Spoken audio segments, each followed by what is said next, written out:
Bonjour à tous, avant d'aller plus loin, je vous préviens qu'une transcription est disponible gratuitement sur Patreon. Vous trouverez un lien dans la description de l'épisode. Et restez bien jusqu'à la fin, car à la fin, je ferai un petit test de traduction. Avant d'attaquer le sujet du jour, j'ai une petite faveur à vous demander. Je m'explique. Pour ceux qui écoutent régulièrement mon podcast, vous avez sûrement remarqué que je fais régulièrement des épisodes liés à l'environnement et au changement climatique. Pour ceux qui, c'est donc for those who. Pour ceux qui écoutent régulièrement mon podcast, vous avez sûrement remarqué que je fais régulièrement des épisodes liés à l'environnement et au changement climatique. Ça fait plusieurs années que je me renseigne beaucoup, ou on peut dire aussi que je m'informe beaucoup sur tous ces sujets, et pour être honnête, ça me déprime un peu par moments. Mais en même temps, je découvre plein de superbes initiatives prises à travers le monde. Alors, déprimer, c'est quand ça rend triste. Par exemple, on pourrait dire « je suis déprimé » ou « je suis triste ». Ou par exemple, « ça me déprime » ou « ça me rend triste ». Donc je répète, ça fait plusieurs années que je me renseigne beaucoup sur tous ces sujets ou que je m'informe beaucoup sur tous ces sujets. Et pour être honnête, ça me déprime un peu par moments. Mais en même temps, je découvre plein de superbes initiatives prises à travers le monde. Il y a beaucoup de problèmes, mais heureusement, il y a également des solutions à ces problèmes. Et donc avec mon amie Abby Wilkin, on a décidé de créer un podcast qui présentera différentes problématiques liées à l'environnement et les solutions qui existent. Ce podcast s'appelle Planet Now et on espère publier le premier épisode très bientôt. Mais alors pourquoi est-ce que j'ai besoin de votre aide ? Avoir besoin de quelque chose, c'est to need something. Mais alors pourquoi est-ce que j'ai besoin de votre aide ? En fait, avec Abby, on est en train de créer le logo de ce podcast. Mais c'est un peu compliqué de faire un choix. C'est un peu compliqué de choisir. Donc, j'ai eu une idée. Pourquoi pas demander à mes auditrices et à mes auditeurs ? Les auditrices ou les auditeurs, c'est vous. C'est les personnes qui écoutent mon podcast. En anglais, on dirait « listeners ». Donc, en français, une auditrice, un auditeur, des auditrices, des auditeurs. Je répète tout ça. Alors, pourquoi est-ce que j'ai besoin de votre aide ? En fait, avec Abby, on est en train de créer le logo de ce podcast, mais c'est un peu compliqué de faire un choix. Donc, j'ai une idée, pourquoi pas demander à mes auditrices et à mes auditeurs. Donc, à vous. Si vous voulez me soutenir avec ce nouveau projet, vous pouvez cliquer sur le lien dans la description de l'épisode ou dans la transcription. Donc, me soutenir, to support me. Si vous voulez me soutenir, et plus rapidement, si vous voulez me soutenir, si vous voulez me soutenir avec ce nouveau projet, vous pouvez cliquer sur le lien dans la description de l'épisode ou dans la transcription. Et vous pouvez voter pour le logo que vous préférez. Vous pouvez voter entre 4 logos. Voilà, un grand merci d'avance pour votre aide et j'ai hâte de vous annoncer le lancement officiel de ce nouveau podcast. C'est quoi avoir hâte ? J'ai hâte, c'est I'm looking forward to, I can't wait to. J'ai hâte de vous annoncer. Donc j'ai hâte de vous annoncer le lancement officiel de ce nouveau podcast. Alors, dans la vie, est-ce que vous êtes plutôt optimiste ou plutôt pessimiste ? Imaginez que vous passez une super journée, tout se passe bien, mais à un moment, quelque chose vous met en colère. La colère, c'est anger. Quelque chose me met en colère, littéralement, something puts me in anger. Donc, quelque chose me met en colère, quelque chose te met en colère, quelque chose vous met en colère. Je répète, imaginez que vous passez une super journée, tout se passe bien, mais à un moment, quelque chose vous met en colère. Par exemple, quelqu'un vous insulte dans la rue, ou vous avez eu une amende, ou votre train a été annulé. Une amende, ça j'ai déjà expliqué, attention, en français, une amende, donc ça peut être an almond, quelque chose qu'on mange, mais une amende c'est aussi a fine. Donc, par exemple, la police, elle peut vous mettre une amende. Attention par contre, parce que ça ne s'écrit pas de la même manière. Une amende qu'on mange, c'est A-M-A-N-D-E. Une amende que peut mettre la police, par exemple, c'est A-M-E-N-D-E. Donc attention, A-M-A-N-D-E ou A-M-E-N-D-E. Donc c'est pas écrit de la même manière. Donc je répète, imaginez que quelque chose vous met en colère. Quelqu'un vous insulte dans la rue, ou vous avez une amende, ou votre train a été annulé. Qu'est-ce que vous allez retenir? Tous les beaux moments passés pendant cette journée, ou le moment où vous vous êtes mis en colère? Alors, retenir, donc, c'est qu'est-ce que vous allez conserver dans votre mémoire? De quoi est-ce que vous allez vous souvenir? En anglais, on peut dire to retain. Qu'est-ce que vous allez retenir? Tous les beaux moments passés pendant cette journée ou le moment où vous vous êtes mis en colère? Alors, ça, c'est pas facile. Vous vous êtes mis en colère. Ok, on va prendre 2 minutes pour conjuguer le verbe se mettre en colère. Donc, to get angry. Par exemple, au présent. Je me mets en colère, tu te mets en colère, elle se met en colère, ou il se met en colère, nous nous mettons en colère, vous vous mettez en colère, ils se mettent en colère ou elles se mettent en colère. Mais alors maintenant, au passé. Je me suis mise en colère, tu t'es mis en colère, elle s'est mise en colère, il s'est mis en colère, nous nous sommes mis en colère, vous vous êtes mis en colère, ils se sont mis en colère, elles se sont mises en colère. Voilà, c'est pas facile. Donc je répète cette phrase. Si donc quelque chose vous met en colère, qu'est-ce que vous allez retenir? Tous les beaux moments passés pendant cette journée ou le moment où vous vous êtes mis en colère. Ou encore, imaginez que vous avez acheté une nouvelle veste. Tout le monde vous dit que cette veste vous va bien. Tout le monde vous complimente sur cette veste. Mais à un moment, un ami vous dit que cette veste ne vous va pas bien du tout. Sur quoi est-ce que vous allez vous focaliser? Sur tous les compliments ou sur les critiques d'une seule personne? Inconsciemment, notre cerveau a tendance à se focaliser davantage sur le négatif que sur le positif. Donc, inconsciemment, c'est le contraire de consciemment. Inconsciemment, notre cerveau a tendance à se focaliser davantage, ou on pourrait dire à se focaliser plus, sur le négatif que sur le positif. C'est ce qu'on appelle le biais de négativité. Le biais de négativité. Est-ce que vous connaissez ce phénomène psychologique? Ce biais de négativité peut avoir beaucoup d'impact sur notre manière de percevoir les choses. On retient plus facilement nos échecs que nos succès. Donc, un échec, c'est le contraire d'un succès.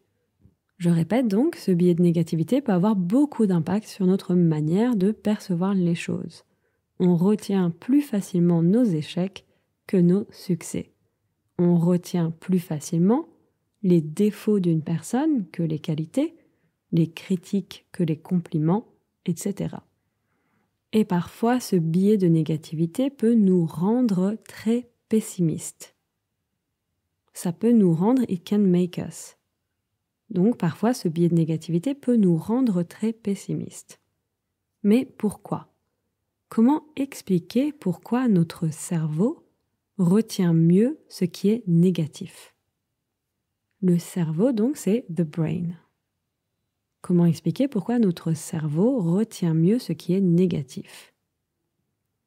En fait, notre cerveau est naturellement plus attiré par les informations négatives que par les informations positives. Notre cerveau a tendance à se focaliser sur le négatif et à ignorer davantage le positif. Pour bien comprendre, dans notre cerveau, il y a une structure qui s'appelle l'amygdale. L'amygdale est située au milieu de notre cerveau. Et c'est elle, donc l'amygdale, qui régule nos émotions comme l'anxiété, la colère ou la peur. La peur, c'est fear. Je répète, pour bien comprendre, dans notre cerveau, il y a une structure qui s'appelle l'amygdale. L'amygdale est située au milieu de notre cerveau. C'est elle, donc, l'amygdale, qui régule nos émotions comme l'anxiété, la colère ou la peur. En fait, l'amygdale nous aide à détecter des dangers. Quand on ressent une émotion négative, ça peut être le signe d'un danger. L'amygdale dans notre cerveau va donc se focaliser sur cette information qui nous provoque une émotion négative. Je répète, en fait, l'amygdale nous aide à détecter des dangers. Quand on ressent une émotion négative, ça peut être le signe d'un danger.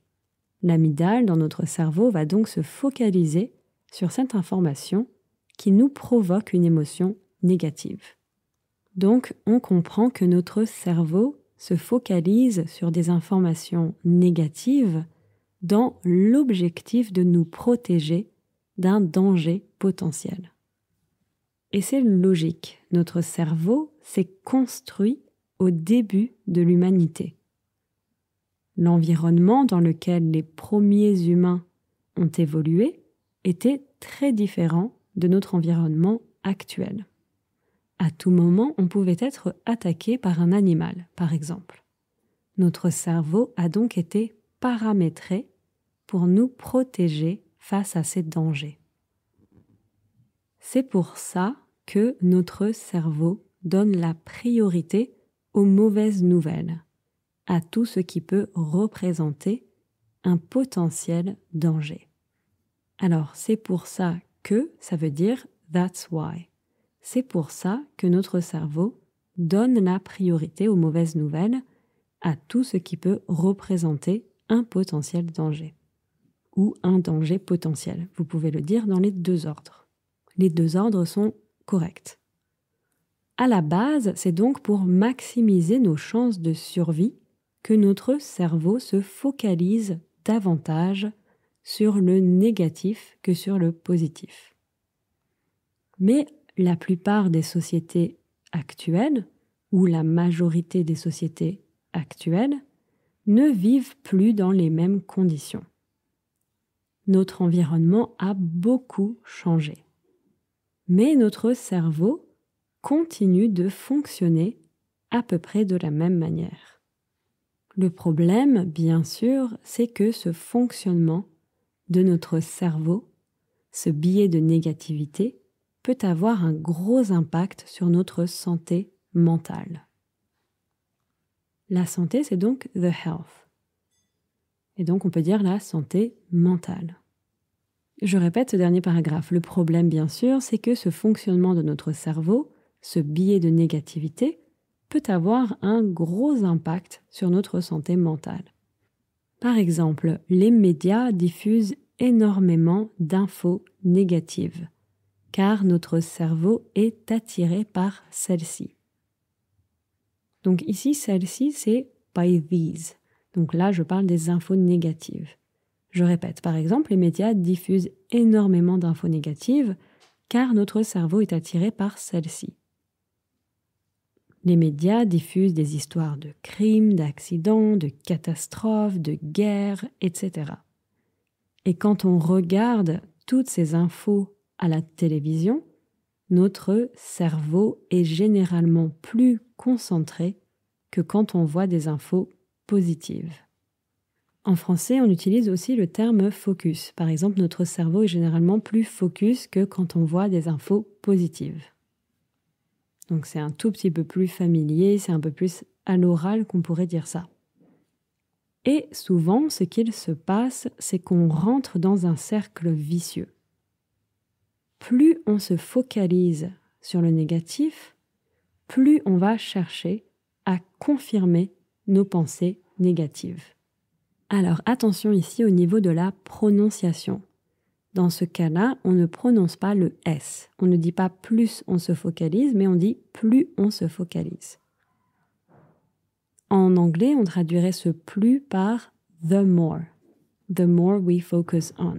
Plus on se focalise sur le négatif, the more we're going to look for, plus on va chercher à confirmer nos pensées négatives.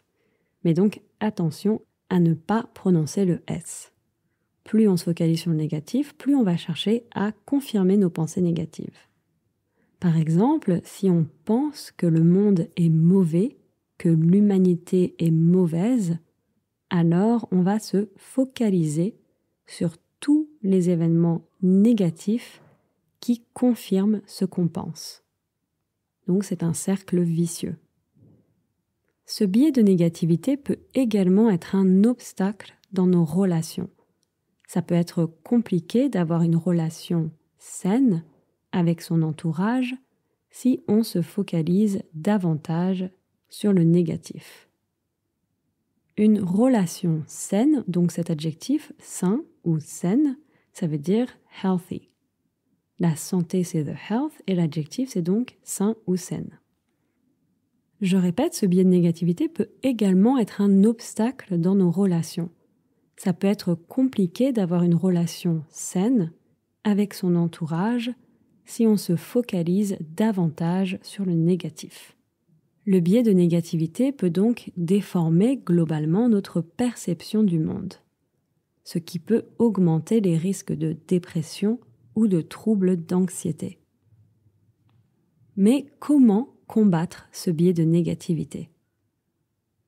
En comprenant comment notre cerveau fonctionne, en comprenant notre tendance à se focaliser davantage sur le négatif que sur le positif, on peut s'entraîner à se focaliser davantage sur le positif.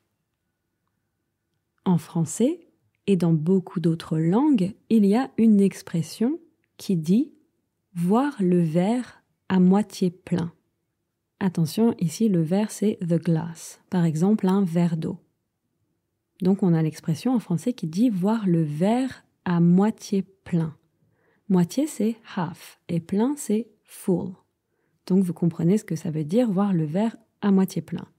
C'est donc voir le positif dans une situation. Et le contraire, c'est tout simplement voir le verre à moitié vide. Vide, c'est donc le contraire de plein. Et donc voir le verre à moitié vide, c'est voir le négatif dans une situation. On a toujours le choix de voir le verre à moitié plein ou à moitié vide. J'ai 2 bons amis allemands qui m'ont appris cette leçon. Donc, 2 good German friends. 2 bons amis allemands. J'ai 2 bons amis allemands qui m'ont appris cette leçon. Je les entendais souvent dire « Wir haben immer Glück ». « Wir haben immer Glück », ça veut dire « nous avons toujours de la chance ». La chance, en anglais, c'est « luck ». Et en français, on dit « avoir de la chance ». Par exemple, « j'ai de la chance »,« tu as de la chance ». Et donc, nous avons toujours de la chance. À chaque fois que quelque chose de positif se passait, ils criaient ensemble « Wir haben immer Glück ». Crier donc to shout. À chaque fois que quelque chose de positif se passait, ils criaient ensemble « Wir haben immer Glück ». Donc nous avons toujours de la chance. Même pour des toutes petites choses. Plutôt que de se focaliser sur le négatif, ils faisaient l'effort de remarquer toutes les petites choses positives qu'il se passait dans une journée. Ils ressentaient beaucoup de gratitude pour toutes ces petites choses positives. Des années plus tard, je continue de penser à cette phrase. nous avons toujours de la chance. Et à quel point ces deux amis sont parmi les personnes les plus optimistes que j'ai rencontrées dans ma vie. Voilà, j'espère que cet épisode vous a intéressé et tout de suite un petit test de traduction. Première phrase. He was so angry when he saw that his train was cancelled. Alors, anger, qu'est-ce que c'est? Donc, on a dit tout à l'heure, c'est la colère. To be angry, être en colère. Donc, au présent, he is angry, il est en colère. Et au passé, he was angry, il était en colère. Et alors, comment on dirait he was so angry? Il était tellement en colère. When he saw, donc, he saw, il a vu, donc, when he saw, quand il a vu. He was so angry when he saw, il était tellement en colère quand il a vu, that his train, que son train, was cancelled, était annulé. Alors là, pareil, au niveau de la prononciation, vous pouvez dire était annulé ou était annulé. Les deux sont corrects. Il était tellement en colère quand il a vu que son train était annulé. Ou il était tellement en colère quand il a vu que son train était annulé. Et plus rapidement, il était tellement en colère quand il a vu que son train était annulé. Donc, que son train, ça devient que son train. Alors, phrase numéro 2. I got 2 fines last week. I got, donc, j'ai eu. Et tout à l'heure, on a dit c'est quoi a fine? Donc, c'est la même chose que an almond, mais pas écrit pareil, attention. A fine, c'est donc une amende. Amende, A-M-E-N-D-E. I got 2 fines, j'ai eu 2 amendes. Last week, la semaine dernière. Donc, j'ai eu 2 amendes la semaine dernière. Et plus rapidement, attention, j'ai eu 2 amendes la semaine dernière. Donc, plus rapidement, on ne dit pas la semaine, mais on dit la semaine. J'ai eu 2 amendes la semaine dernière. Troisième phrase. Have you ever heard of the negativity bias? Alors, have you ever heard of? Pour poser des questions en français, il y a plusieurs manières. On peut dire est-ce que tu as déjà entendu parler de? Ou on peut dire tout simplement t'as déjà entendu parler de? Ou on peut dire aussi as-tu déjà entendu parler de? Donc cette troisième forme, as-tu déjà entendu parler de, c'est très correct. C'est peut-être un peu plus écrit. As-tu déjà entendu parler d'eux? Donc je répète, on peut dire est-ce que tu as déjà entendu parler d'eux? Ou t'as déjà entendu parler d'eux? Ou as-tu déjà entendu parler d'eux? Alors pour ceux qui ont des doutes sur les questions, j'avais fait un épisode comment poser des questions en français. Donc n'hésitez pas à l'écouter si vous avez un peu des doutes sur comment poser des questions en français. Alors, comment on dit the negativity bias? Donc, normalement, vous devez vous en souvenir, on dit le biais de négativité. Et donc, have you ever heard of the negativity bias? T'as déjà entendu parler du biais de négativité? On ne dit pas de le biais, on dit du biais. Donc, t'as déjà entendu parler du biais de négativité. Plus rapidement, t'as déjà entendu parler du biais de négativité? Pas facile. Donc, t'as déjà, ça devient t'as déjà. T'as déjà entendu parler du biais de négativité, ça devient de négativité. T'as déjà entendu parler du biais de négativité. Prochaine phrase. Why do you only focus on the negative? Alors là, pareil, on pourrait poser cette question de plusieurs manières. Ok, on va y aller progressivement. Comment on dirait to focus on the negative? To focus on, se focaliser sur. The negative, le négatif. Se focaliser sur le négatif. Donc, comment on dirait you focus on the negative? Tu te focalises sur le négatif. You only focus on the negative. Tu te focalises que sur le négatif. Alors attention, parfois que ça va être traduit par that, mais parfois ça peut être traduit par only. Donc, tu te focalises que sur le négatif. Et donc la phrase en entier, on pourrait dire « Pourquoi tu te focalises que sur le négatif ?» Et encore une fois, on peut poser cette question de plusieurs manières. Par exemple, on pourrait dire aussi « Pourquoi est-ce que tu te focalises que sur le négatif ?» Et donc la troisième manière, « Pourquoi te focalises-tu que sur le négatif ?» Donc ça, c'est très poli, c'est un peu trop écrit. En général, on dirait plutôt « Pourquoi tu te focalises que sur le négatif ?» ou on dirait « Pourquoi est-ce que tu te focalises que sur le négatif ?» C'est pas évident.